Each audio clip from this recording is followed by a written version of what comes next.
Today, I will be guiding you through how to enable AI suggestions in Notion. So let's start it. The first thing is, in the Google search bar, search for Notion. Once you will search for it, this one is the main website of Notion. Click on it and get access of it. But if you are trying to log in for the first time, then it will ask to sign in your account.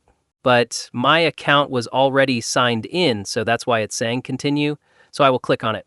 Once you will log in, you will see the same interface like me. It's a template which I created in the Notion. In Notion, you can create templates and can sell on different websites.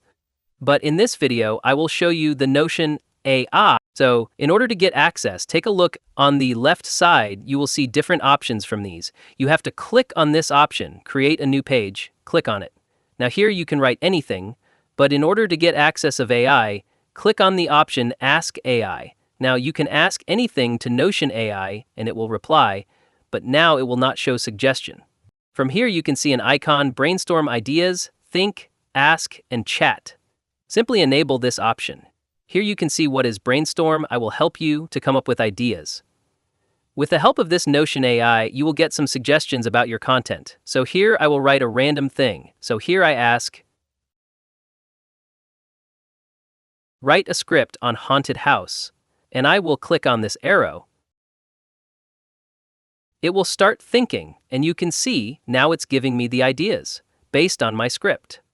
And if I scroll down, you will get all the ideas and suggestions by the Notion AI.